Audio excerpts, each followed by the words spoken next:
जय जय श्री राधे। मानव सेवा निश्चय ही परम श्रेष्ठ साधन है, परंतु मानव सेवा यथार्थ रूप में तभी होती है जब प्रत्येक मानव को भगवान का स्वरूप समझा जाता है। जगत में जितने भी प्राणी हैं, सभी मानो श्री भगवान के शरीर हैं। विभिन्न अनंत रूपों, आकृतियों, स्वभावों और परिस्थितियों को स्वांग के रूप में धारण कर एक भगवान ही अनंत विचित्र लीला कर रहे हैं।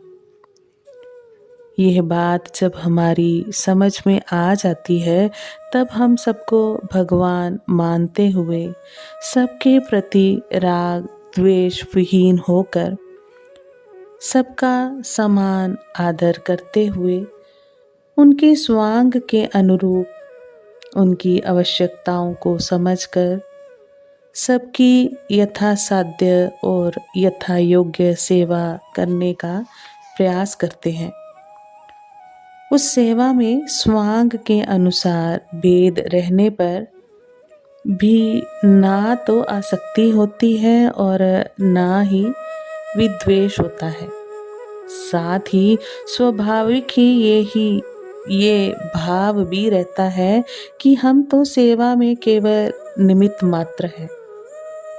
सेवा करने की प्रेरणा, शक्ति और साधन सब प्रभु के ही यहाँ से आते हैं।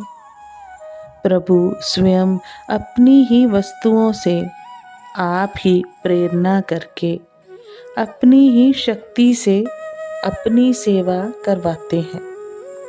इसमें ना तो हमारा किसी के प्रति उपकार है, ना हम किसी की सेवा करते हैं और ना किसी पर एहसान ही है।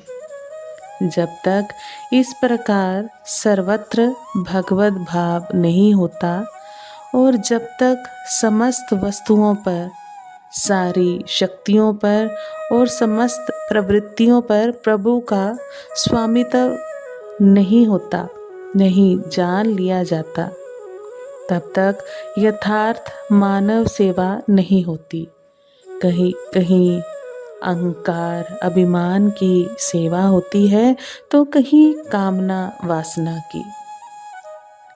सच्ची बात तो ये है कि भगवान की सेवा ही मानव सेवा है। चराचर समस्त जगत श्री भगवान का स्वरूप है